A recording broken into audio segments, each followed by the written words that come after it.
வீட்டில் பெரியவங்க வந்தாங்கன்னா என்ன ஏதாவது ரிலேட்டிவ்ஸ் வந்தாங்கன்னு என்ன சொல்லுவாங்க, என்னப்பா இவ்வளோ சம்பாதிக்கிற வீடு வாங்காமல் இருக்கே அப்படின்னு ஏற்றி விடுவாங்க. ஆமாம். உடனே நம்ம அம்மா அப்பாவுக்கு வேற ஒரு டென்ஷன் ஆகிடும். இவங்க சொன்னாங்கன்னா சுருன்னு நேரிடும். ஒன்று அதை இவங்கெல்லாம் சொல்கிறத ப்ரெஷரில் ஒரு வீடு வாங்கிடுவோம். ஆமாம்.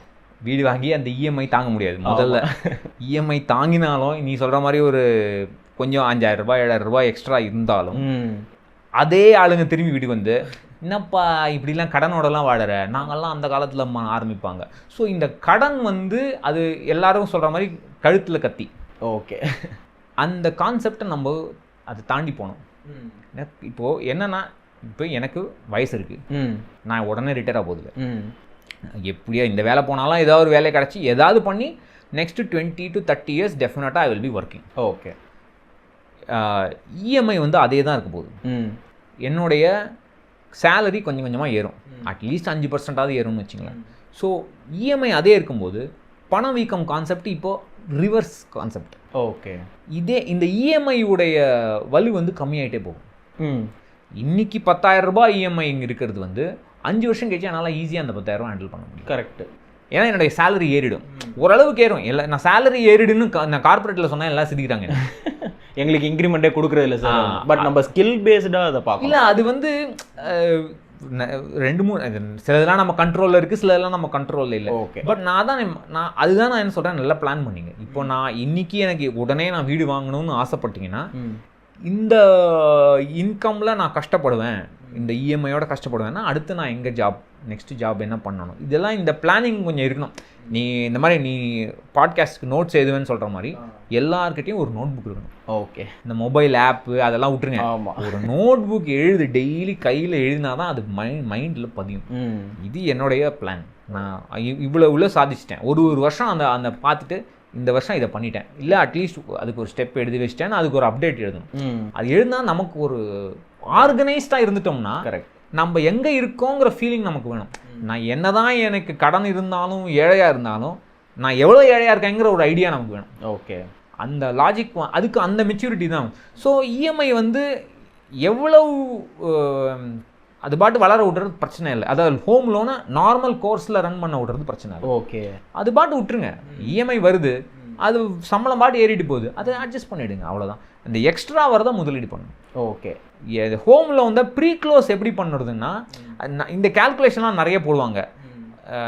இவ்வளோ இன்ட்ரெஸ்ட் கட்டுறேன் பேங்க்குக்கு, நீ வந்து உனக்கு காசு இல்லாதனால தான் நீ ஹோம் லோன் போன. கரெக்ட். உனக்கிட்ட அந்த 50 லட்சமோ 60 லட்சமோ இருந்தால் நீயே காசு கொடுத்து வீடு வாங்கிட்டு போகிற. அது இல்லை, காசு இல்லைன்னா நீ பேங்க்குக்கு இஎம்ஐ கட்டி தான் ஆகணும், இன்ட்ரெஸ்ட் கொடுத்து தான் ஆகணும். கரெக்ட். அதுதான் வீட்டோடைய காஸ்ட். அது ஒன்றும் பண்ண முடியாது நீ என்ன தான் கால்குலேஷன் போட்டாலும். நான் என்ன சொல்கிறேன், ஓகே உனக்கு இன்க்ரிமெண்ட் வருது, போனஸ் வருதுன்னா அந்த போனஸில் ஒரு 50% எடுத்து ப்ரீபே பண்ணிவிடு, கொஞ்சம் கொஞ்சமாக கட்டு. மோஸ்ட்லி என்ன பண்ணுவாங்கன்னா, இந்தியாவில் வந்து 15 வருஷம் ஹோம் லோன் வாங்கி 7 இயர்ஸ்லேயே முடிச்சிடுவாங்க. கரெக்ட். ஆவரேஜாக அது ரொம்ப வழி. 10 years 12 years முடிக்கலாம் கம்ஃபர்டபுள். நான் முடிக்காதேன்னு சொல்ல, ஹோம் லோன் ப்ரீபே பண்ணாதேன்னு சொல்ல. புரியுது. கொஞ்சம் கொஞ்சமாக எல்லாத்துலேயுமே பேலன்ஸ். லைஃப்பில் எல்லாத்துலேயும் பார்த்தீங்கன்னா ஒர்க்கு, லைஃபு, இன்வெஸ்டிங் எல்லாத்துலேயும் அந்த பேலன்ஸ் வேணும். இதில் கொஞ்சம் அதில் கொஞ்சம், அவ்வளோ. இப்போ 20 years லோன் எடுக்கிறாங்கன்னா நீங்கள் சொல்கிற மாதிரி ஒரு ஃப்ளோட்டிங் இன்ட்ரெஸ்ட், அதில் ஒரு 2 இன்ட்ரெஸ்ட் கான்செப்ட் இருக்கும் லோனில். அந்த இன்ட்ரெஸ்ட் படி வந்தாலுமே நீங்கள் சொல்கிற மாதிரி ஒரு 20 yearsல இருக்கிற இன்ஃப்ளேஷன் வேறு இருக்கும். பட் அந்த இஎம்ஐ வந்து என்ன பெருசாக இருந்தாலும் 7லேருந்து 9 வரையும் வந்திருக்கும். பட் அந்த இஎம்ஐ நம்ம பே பண்ணிட்டு இருந்தாலும் நம்மளோட கார்பஸ் வந்து ஒரு ரிட்டையர்மெண்ட் பிளானுக்கு அது ரொம்பவே ஹை வேல்யூவாக வரும். இல்லை, சேலரி ஏறிடும் இல்லையா?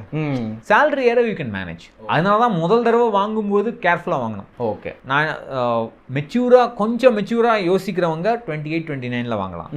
இல்லை பெட்டர் 32 33ல் வீடு வாங்குறது பெட்டர். அப்போது அந்த ஃபஸ்ட்டு 10 years அட்லீஸ்ட் 7 years நல்லா ஏர்ன் பண்ணி இதெல்லாம் செட் பண்ணிக்கணும். எமர்ஜென்சி ஃபண்டு, ஆர்டி, கொஞ்சம் இன்வெஸ்ட்மெண்ட்ஸ். நான் என்ன சொல்கிறேன், இன்வெஸ்ட்மெண்ட்ஸ் ஆரம்பிச்சுட்டு ஹோம் லோன் வாங்கு. ஓகே.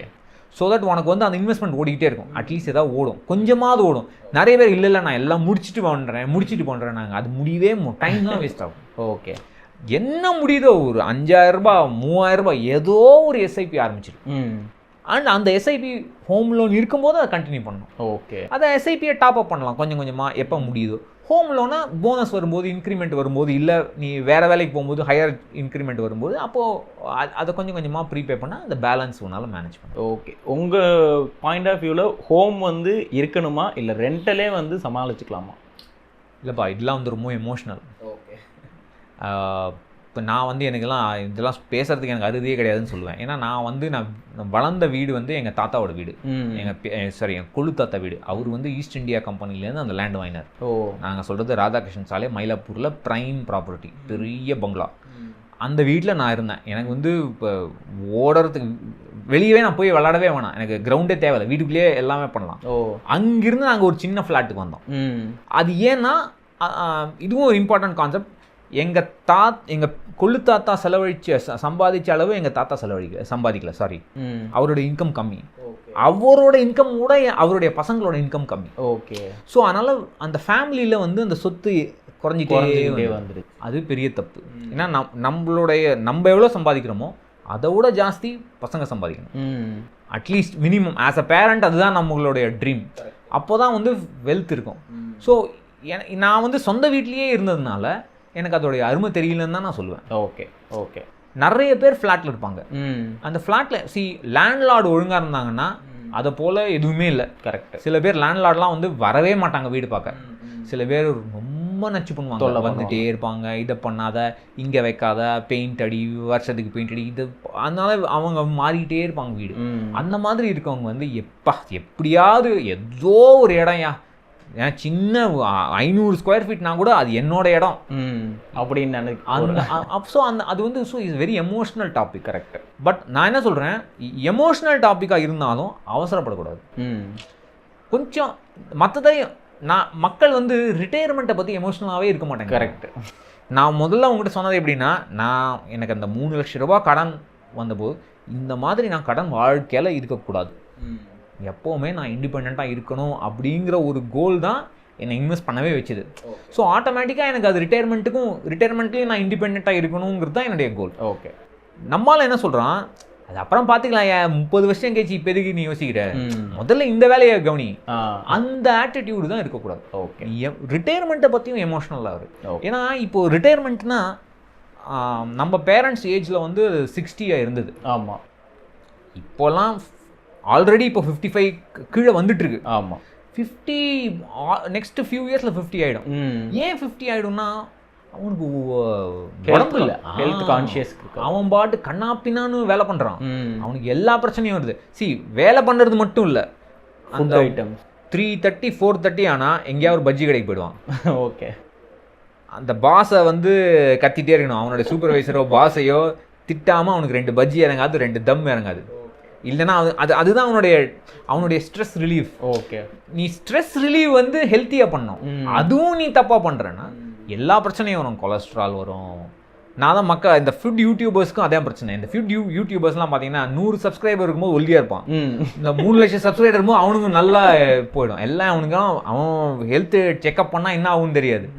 ஸோ இதுதான் ப்ராப்ளம். 50 தான் ரிட்டையர்மெண்ட் ஏஜ். ஸோ உங்களுக்கு டைம் இல்லை, டைம் போயிட்டே இருக்குது. எவ்வளவு நம்மளால் சேமிக்க முடியுமோ, இன்வெஸ்ட் பண்ண முடியுமோ அவ்வளோவுக்கு எவ்வளோ அது பில்ட் ஆகிறதுக்கு டைம் கொடுக்கணும் நம்ம. ஓகே. அதுதான் நம்ம. ஆனால் ரெண்டுத்தையும் பேலன்ஸ் பண்ணணும். வீடை பற்றி எமோஷனலாக இருக்கிறதுல தப்பே இல்லை, ரிட்டையர்மெண்ட்டை பற்றி எமோஷனலாக இருக்குது. ஒன் மோர் திங் ஒன்றும் தப்பு இல்லையே. கரெக்ட். ஒரு பேலன்ஸ் இல்லாம இருந்துக்கிட்டே இருக்கணும். பேலன்ஸுங்கிறது 50-50 பேலன்ஸ் வேண்டாம். ஓகே. 70-30 80-20 இருந்தால் போதும் பேலன்ஸுங்கிறேன். 100-0 இருக்கக்கூடாது, அது பேலன்ஸ் கிடையாது. 80-20 இஸ் ஓகே. கரெக்ட்.